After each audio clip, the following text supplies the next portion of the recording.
સુરતના ખડોદરામાં 25 વર્ષીય પરિણીતાએ ગળે ફાંસો ખાઈ જીવન ટૂંકાવી લેતા ચકચાર મચી જવા પામી છે।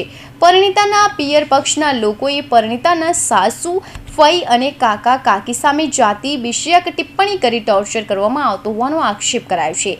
આ સાથે પરિણીતાનો ગર્ભ પણ પડાવી નાખ્યાનો આક્ષેપ પરિણીતાના પિતાએ લગાવ્યો છે।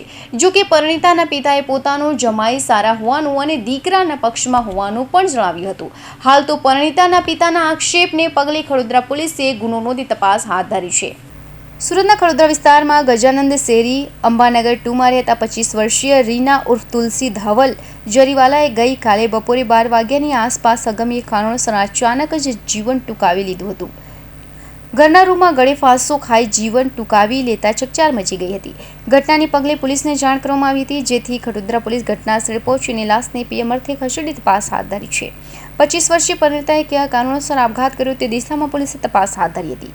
આ દરમિયાન પરિણીતાના પિતા દીપક મારુએ પરિણીતાના સાસુ, ફઈ, કાકા કાકી વિરુદ્ધ જાતિ વિશેષક ટિપ્પણી કરી પોતાની દીકરીને ટોર્ચર કરતા હોવાના આક્ષેપ કર્યા છે અને ન્યાયની માંગ કરી છે।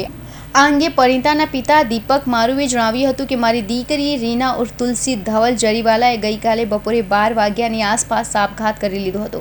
મને એવું લાગ્યું કે તેમના સાસરી પક્ષના લોકોએ તેને મારી નાખી તેઓ લાશને લટકાવી દીધી છે। મારી દીકરીની સગાઈ અમે અમારા સમાજના છોકરા સાથે કરાવી હતી, પરંતુ ધવલ સાથે એની આંખ મળી ગઈ હતી, જેથી તેને સમાજના છોકરા સાથે સગાઈ તોડવાની વાત અમને કરી હતી। અમે પહેલાં ના પાડી એટલે કે મારી દીકરીએ એક વખત ઝેર પી લીધી હતી, જેથી અમે સગાઈ તોડી નાખી હતી।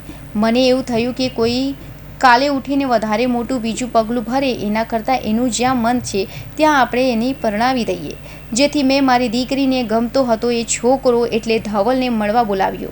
ધવલ જરીવાલા સાથે વાત કરતાં ખબર પડી કે તે પોતે એડવોકેટ છે અને જરીવાલા છે, જેથી અમને છોકરો સારું લાગ્યો અને અમે લગ્ન માટે હા પાડી, પરંતુ પહેલાં જ મેં ધવલને જણાવી દીધું હતું કે મારી દીકરીનો સ્વભાવ થોડો તીખો છે અને અમે ગરીબ માણસ છીએ, નીચલી જાતિના છીએ, તમે ઊંચી જાતિના છો, એટલે ધવલે કહ્યું હું બધું એડજસ્ટ કરી દઈશ।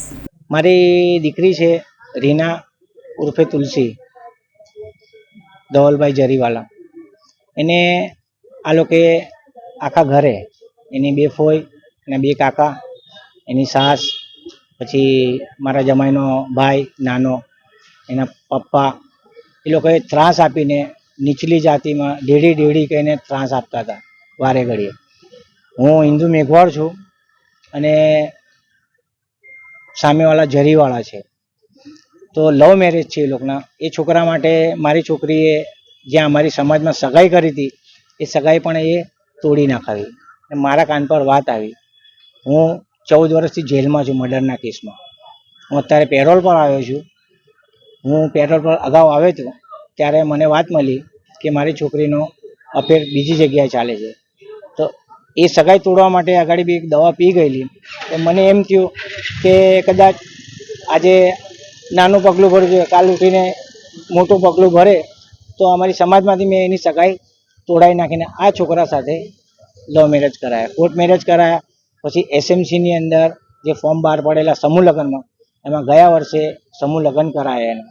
હમણાં વચ્ચે એના બાળક બી હતું, બાળકી આ લોકો પડાવી નાખ્યું। મારી છોકરીને એટલી ટોર્ચર કરી આ લોકો જાતિ વિશે, ડેડી લાવ્યો, આપણામાં લાવતી તો આમ ને તેમ। છોકરાનો એમાં કોઈ વાંક નથી, કેમ કે છોકરાને તો બધી જ ખબર હતી। મારા ઘરે આવ્યો ત્યારે ખબર હતી હું ઝૂંપડપટ્ટીમાં રહું છું, ગરીબ માણસ છું। આત્મહત્યા તો નહીં કરે મારી છોકરી। મને એમ લાગે છે કે આ લોકો મારી નાખી છે મારી છોકરી। બસ મારી તો એટલી જ માંગ છે કે મને ન્યાય મળે ને પોલીસ તરફથી થોડોક સપોર્ટ મળે કે જે સાચી હકીકત છે એનો આ લોકો ખુલાસો કરે। છોકરીની ઉંમર કેટલી હતી શું નામ? મારી છોકરીની ઉંમર હતી 25 વર્ષ। એનું નામ છે રીના ઉર્ફે તુલસી।